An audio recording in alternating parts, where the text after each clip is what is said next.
सहर स्वागत करते हैं, उन्हें बधाई देते हैं। अब हमारे बीच में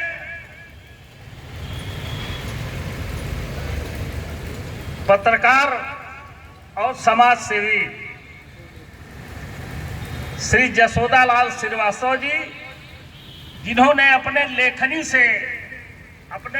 के विधा से समाज की निरंतर वो सेवा करते चले आ रहे हैं। हम उन्हें आमंत्रित करेंगे, लेकिन कल हमको एक दुख हुआ। कल इस देश में 5G लॉन्च हुआ है। 5G जिसको कि उसका डेटा जो है 10 गुना बढ़ जाएगा, उसकी 100 गुना 10 दे रहा था, हो सकता समय हो। लेकिन कहीं न कहीं हमको थोड़ा सा तकलीफ हुआ माननीय PM साहब से या उनके जो रणनीतिकार रहे। अरे महात्मा गांधी के साथ साथ लाल बहादुर शास्त्री की भी जयंती थी। आज के डेट में अगर 5G लॉन्च किए होते आप तो सच्ची श्रद्धांजलि भी मानी जाती, लेकिन कहीं न कहीं चूक हुआ। अब हम चाहेंगे कि माननीय श्रीवास्तव जी अपनी बात रखें। धन्यवाद डॉक्टर साहब।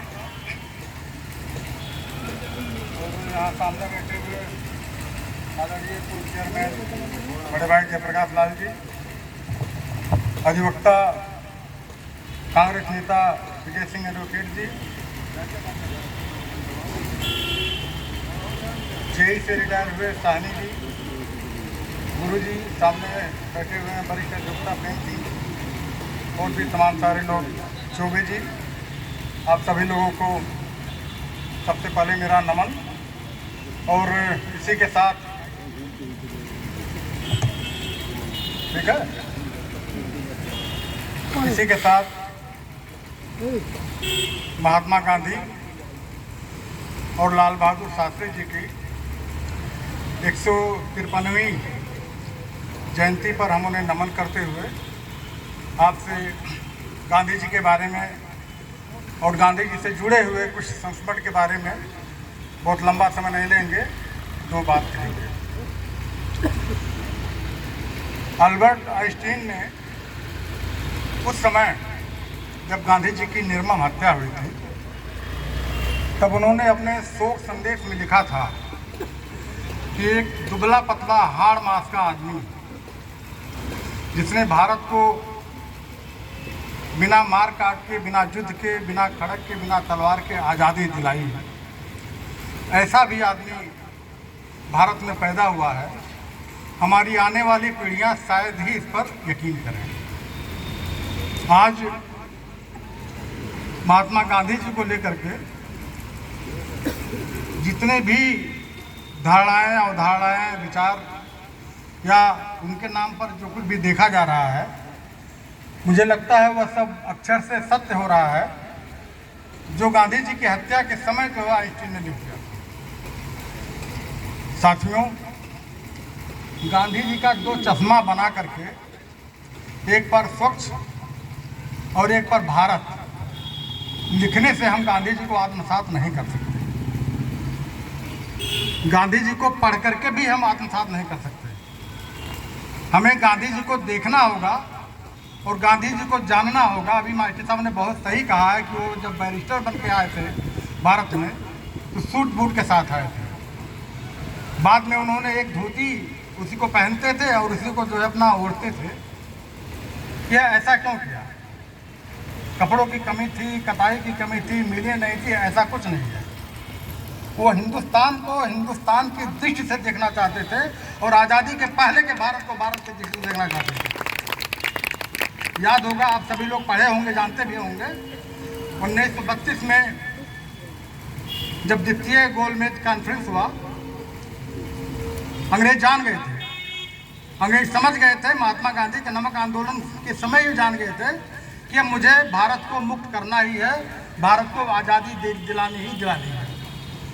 उस गोलमेज कॉन्फ्रेंस में महात्मा गांधी को बुलाया गया, तो वहाँ जो उनके अंग्रेजी गार्ड थे वो इनके बस को और इनको देख करके, इनके शरीर की बनावट को देख करके अचानक में पड़ गए कि अरे हम विश्व के इतने बड़े सर्वशक्तिमान शख्सियत के सामने इसे फटे हुए धोती और इसमें जो है ले जा करके हम कैसे ले जाने का साहस उठाए। उनके सहचरों ने, उनके गार्डों ने जाकर के उनको बताया, उसमें ब्रिटिश के जो प्रिंसेस थे, तो वो भी असमंजस हम पड़ गए कि हम क्या करें, बुलाएं या ना बुलाएं। लेकिन बाद में उन्होंने कहा अच्छा बुलाओ, देखा तो जाए आदमी कैसा है। महात्मा गांधी जी को देखने के लिए बुलाया था। उस समय की ब्रिटिश हुकूमत ने महात्मा गांधी को देखने के लिए बुलाया था और इनको देखते हुए सवाल किया कि ठीक से कपड़े तो पहन लिए होते, क्या आपके पास कपड़े भी नहीं हैं? आज लोग सीना नापने की बात करते हैं, अपने अपने सीने की चौड़ाई की बयान करते हैं, लेकिन मैं कहता हूं सीने की चौड़ाई कभी नापी नहीं जाती है, और जिसको सीना नापना हो महात्मा गांधी का सीना जाकर के नापी दिखाते। वो महात्मा गांधी ही थे जिन्होंने सीधे कहा कि क्या बात करते हैं आप, आज आप हमारे कपड़ों को देख रहे हैं और आपको नहीं लग रहा कि हमारे सारे हिंदुस्तान का कपड़ा चुरा करके आप लाके बैठे हुए हैं। ये महात्मा गांधी ही कह सकते थे, और उस समय कह सकते थे, उनके हवेली में जा करके कह सकते थे। आज हम गांधी को क्या देखते हैं? जो लोग गांधी के अनुयायी हैं, यहाँ सारे लोग बैठे हुए हैं, बहुत सारे लोग गांधी के कट्टर अनुयायी हैं। और गांधी जब हे राम कहते हैं तो केवल मरते वक्त हे राम नहीं कहे, वो जब से उन्होंने उपासना शुरू किया, जब से उन्होंने पूजा शुरू किया, भगवान राम की ही पूजा किया और हे राम की ही पूजा किया। आज हे राम कहाँ पहुँच गए? जय श्री राम। हे राम आज जय श्री राम पहुँच गए, जिसका इस्तेमाल किसी पहलुकान की हत्या के लिए किया जाता है। नाई की दुकान पर बैठ करके किसी दाढ़ी बनाने वाले जो नाई की हत्या की जाती है, आज ये जय श्री राम का हो गया, जो हमारे गांधी जी का हे राम था। सभी लोगों ने देखा होगा महात्मा गांधी जी ने भगवान राम का एक एक तीर्थ आत्मसात किया है, और सब जानते हैं। सीता का अपहरण होने के बाद ही भगवान राम विचलित नहीं हुए, उन्हें क्रोध नहीं आया। लक्ष्मण मूर्छित हो गए, घायल हो गए मरासम अवस्था में, तब भी भगवान राम को क्रोध नहीं आया। हमेशा वो जो है उनके हर कैरेक्टर पर जो उनके सामने धैर्य और मुस्कुराहट ही रही है। एक बार समुद्र से जो है रास्ता मांगते वक्त जो है कुछ सेकंड के लिए राम को गुस्सा आया, और आज यही एक क्षण का गुस्सा, यही आज के राम का जो है कैरेक्टर है, जो लोग इस्तेमाल करते हैं और जय श्री राम का नारा लगाते हैं, बाकी कोई कैरेक्टर इस्तेमाल नहीं करते। दोनों बातें नहीं चल सकती हैं। आज जब पूरी दुनिया महात्मा गांधी पर शोध कर रही है और ये मान रही है कि विश्व में शांति का रास्ता महात्मा गांधी के सिद्धांतों पर ही चल करके प्राप्त किया जा सकता है, तब इस देश में महात्मा गांधी की शिनाख्त को मिटाने की कोशिश की जा रही है। और ये हमारी आपकी जिम्मेदारी है कि हम इस कोशिश को नाकाम होने दें या हो जाने दें। बहुत अफसोस के साथ कहना पड़ रहा है कि जो लोग, बहुत सारे लोग गांधी की बात डॉक्टर रामनारायण जी ने भी कहा है कि कम से कम लाल बहादुर शास्त्री या महात्मा गांधी को भी तो नमन कर लिए होते। क्या नमन करेंगे जब सत्तारूढ़ दल की एक सांसद महात्मा गांधी के फोटो पर रिवॉल्वर टांगती है?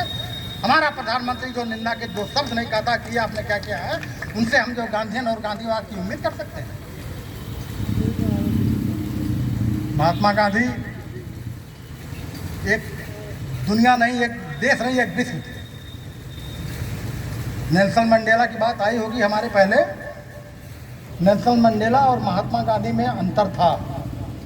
महात्मा गांधी अहिंसक विचार के थे और नेल्सन मंडेला हिंसक विचार के थे। वो कभी अहिंसक की बात नहीं करते थे। जैसे हमारे यहाँ युवा कांग्रेस या तमाम सारे युवक मंगल दल, तमाम युवकों का संगठन है, नेल्सन मंडेला का संगठन था, जिसका नाम हिंदी में भाला दल हुआ करता था। और वो मार काट पर इस तरह उतारों से दक्षिण अफ्रीका में जाकर के देखे साहब, पार्कों में लिखे रहते हैं कि only for Gore not black, toilet में लिखे रहता है कि only for Gore not black. ये नस्ल भेद जो है दक्षिण अफ्रीका में था। और 1996 में जब नेल्सन मंडेला सत्ता में आ गए, चुनाव जीत गए, छोटे से रेस्टोरेंट पर उन्होंने प्रेस कॉन्फ्रेंस किया और वहाँ उन्होंने गांधी के बारे में बताया कि गांधी क्या चीज़ थे। आज अगर हम यहाँ पर हैं तो उसकी देन गांधी जी है। उस रेस्टोरेंट में बैठ करके उन्होंने कहा कि हम चुनाव जीत चुके हैं, जश्न केवल एक दिन मनाएंगे, उसके बाद सिर्फ काम होगा। सत्ता में आने के बाद नेल्सन मंडेला ने अहिंसा का रास्ता अपनाया और जब तक जीवित थे तब तक जो 95 साल की अवस्था में उनकी डेथ हुई है, लेकिन गांधी को वो नहीं भूले। वो थे नेल्सन मंडेला पूरी दुनिया में। हम यहाँ की बात क्या करें? आप कब तक मिटाओगे और कितना मिटाओगे महात्मा गांधी को? ये कोशिश आपकी नाकाम नहीं होने देगी और ना हम आप सब मिल करके उसको नाकाम होने देंगे। दुनिया के तमाम सारे देशों में बहुत सारे ना इत्तेफाक भी रहे हैं। आज कहने वाले जब बात करते होंगे तमाम जगह पर तो कहते होंगे गांधी जी चाहे होते तो पटेल प्रधानमंत्री होते, गांधी जी चाहे होते तो बंटवारा नहीं हुआ होता। आज आप हुकूमत में तो आकाश से लेके पाताल तक क्यों नहीं मिलाने की बात करते हैं? रोका है क्या किसी ने? अगर आपको बंटवारे का दंश है, आप विभाजन विविधता दिवस मना रहे हैं तो मिलाने की बात करिए, हम स्वागत करते हैं। संगठन के 10-20-50 लोगों में से 8-10 लोगों को अपने पक्ष में कर लेना आसान है, लेकिन किसी देश की जनता को अपने पक्ष में कर लेना मुश्किल है। महात्मा गांधी इस बात को जानते थे कि नेहरू तो देश के दिलों में राज करता है। संगठन के दिलों में भले पटेल राज करते हो, लेकिन देश के दिलों में राज नेहरू का है, इसलिए नेहरू को प्रधानमंत्री बनाया जाना चाहिए। वो देश की नब्ज बात करके जो है, नब्ज भाप करके जो अपना निर्णय लेते थे, अपना फैसला सुनाते थे। बाकी